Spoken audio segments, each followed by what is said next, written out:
বাচ্চাদের পছন্দের একটি কেক হলো স্পাইডারম্যান থিম কেক। এটি আমার একটি অর্ডারের কেক ছিল। হ্যালো, আসসালামু আলাইকুম, আমি রোকসানা খানম। এখানে রেসিপিটি শেয়ার করা হলো।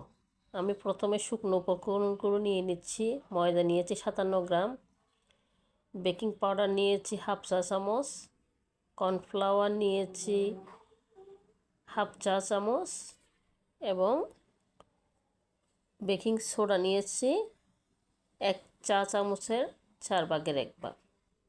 আমি শুকনো উপকরণগুলো চেলে নিয়েছি, একটু মিশিয়ে নিয়ে নিলাম। এবার চিনিটি ওজন করে নিব। এখানে আমার 50 গ্রাম চিনি লাগবে, যেহেতু এটি ভ্যানিলা স্পঞ্জ কেক।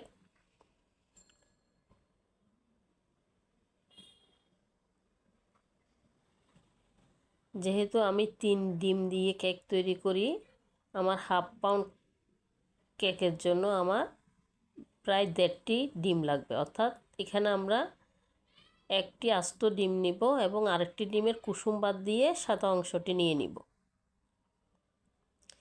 কুসুমটি তুলে নিলাম। আমরা এখন ডিমের মেরাং তৈরি করব। প্রথমে আমরা ডিমের সাদা অংশ 3 থেকে 4 মিনিট বিট করে ফোম করে নেব। যেহেতু এটি স্পঞ্জ কেক, এখানে ফোম করে নেওয়া জরুরি।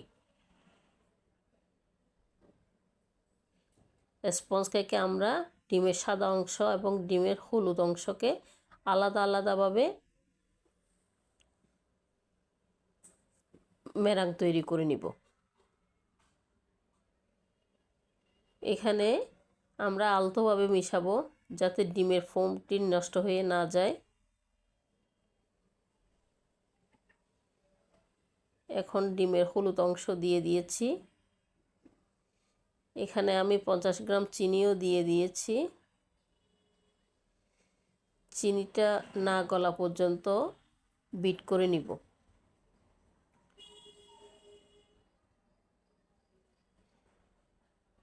দেখা যাচ্ছে আমার চিনিটি প্রায় গলে গিয়েছে। চিনি না গলা পর্যন্ত এটা আমরা বিট করব। এবার দিয়ে দিব শুকনো উপকরণ, চেলে রাখা শুকনো উপকরণ। আমরা সব শুকনো উপকরণ একসাথে দিতে যাব না, আস্তে আস্তে করে ডিমের মেরাঙের সাথে মিশাবো।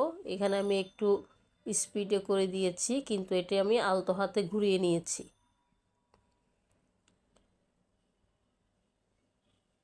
কারণ স্পঞ্জ কেকে ডিমের মেরাং বা ফোম নষ্ট হওয়া যাবে না। এখন দিয়ে দিচ্ছি হাফ চা চামচ ভ্যানিলা এসেন্স। যেহেতু এটি আমার হাফ পাউন্ডের একটি কেক, ভ্যানিলা কেক, তো আমি এখানে ভ্যানিলা এসেন্স দিয়ে দিয়েছি হাফ চা চামচ। এখানে আমি একটি 5 ইঞ্চি মোল্ড নিয়ে নিয়েছি, রাউন্ড মোল্ড। এবারে একটি বেকিং পেপার নিয়ে নিব। আমি একটি বেকিং পেপার কেটে বেকিং পেপারের মধ্যে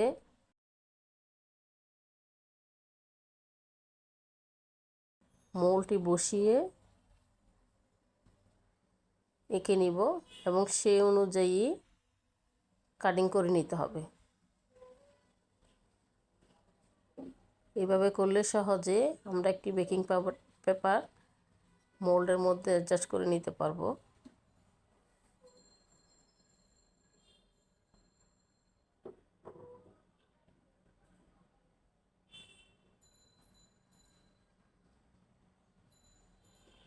যে যার যার সুবিধা মতো বেকিং পেপার কেটে নেবেন। এভাবে আমার মনে হয় কাটলে বেকিং পেপারের ঠিক মতো অ্যাডজাস্ট হয়ে যায় বেকিং মোল্ডের মধ্যে।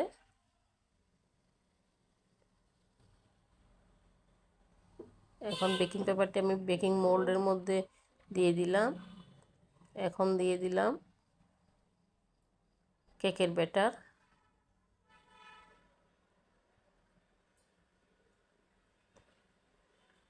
এখন একটি শাঁসলিক কাঠি দিয়ে বা টুথপিক দিয়ে আমরা কেকের ব্যাটারটি চারিদিকে ছড়িয়ে দিব এবং একটু ঝাঁকিয়ে নিব যাতে কেকটি সমান হয়। এখানে আমি একটি প্যান 10 মিনিট ধরে লো ফ্লেমে গরম করতে দিয়েছিলাম। এখন একটি স্ট্যান্ড দিয়ে আমার কেকটি হয়ে গিয়েছে প্রায়। এখানে আমার কেকটি প্রায় 30 মিনিটের মতো ছিল। এবার আমি নিয়ে নিয়েছি 100 গ্রাম হুইপ ক্রিম। এটি আমি এখন বিট করে নিব। হুইপ ক্রিম 1 পাউন্ডের জন্য 200 গ্রামের মতো লাগে। যেহেতু এটি আমি হাফ পাউন্ডের একটা কেকের জন্য তৈরি করছি, সেহেতু এখানে আমার 100 গ্রামের মতো হুইপ ক্রিম লাগবে। এবং এটি আমি টানা 6 মিনিট ধরে বিট তৈরি করে ক্রিম তৈরি করব। ঠান্ডা অবস্থায় হুইপ ক্রিম বিট করতে হবে, তবে বেশি বরফ অবস্থায় হুইপ ক্রিম বিট করা যাবে না। আমরা হুইপ ক্রিম বিট করার আধা ঘন্টা আগে ডিপ ফ্রিজ থেকে নামিয়ে রাখব। মনে রাখতে হবে হুইপ ক্রিমটি যেন ঠান্ডা অবস্থায় থাকে, তাহলে এটি আমরা একটানা 6 মিনিট বিট করার পর আমরা ভালো একটা রেজাল্ট পাবো। এবার আমি কেকের মোল্ডের থেকে মোল্ড আউট করে নিলাম। দেখুন আমার কেকটি কীরকম স্পঞ্জি হয়েছে, খুব সুন্দর একটি কালারও এসেছে। এখন আমি একটি ব্রেড নাইফ দিয়ে কেকটি স্লাইস করে নিব। এখানে আমি 3টি স্লাইস করব। আপনারা চাইলে দুইটি স্লাইসও করে নিতে পারেন। দেখুন আমার কেকটি কীরকম সফট হয়েছে।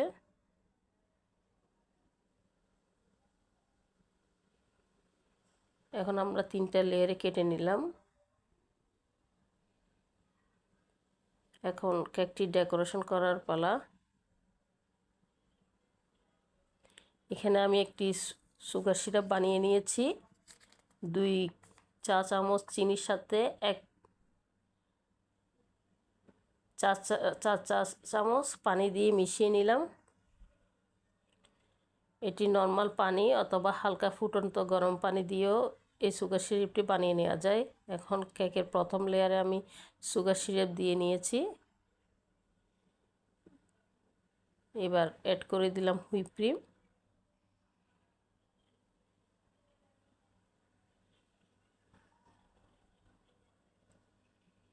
এভাবে আমি দ্বিতীয় লেয়ারেও সুগার সিরাপ দিয়ে হুইপ ক্রিম দিয়ে দিব।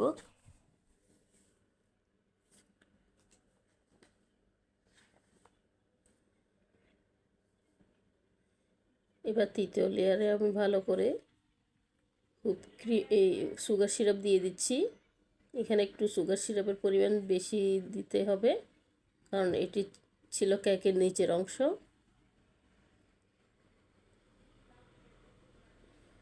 এবার আমি সুন্দর করে ক্রাম কোটিং করে নিচ্ছি, যাতে এখানে ক্রামগুলো বের হয়ে না যায়। চারিদিকে সমান করে আমি ক্রাম কোট করে নিচ্ছি।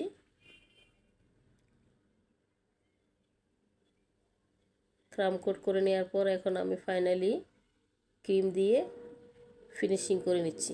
তাই আমি কেকটি 2 ঘন্টা ফ্রিজে রেখে দিয়েছিলাম। এখন আমি হোয়াইট চকলেট গানাশ দিয়ে দিয়েছি।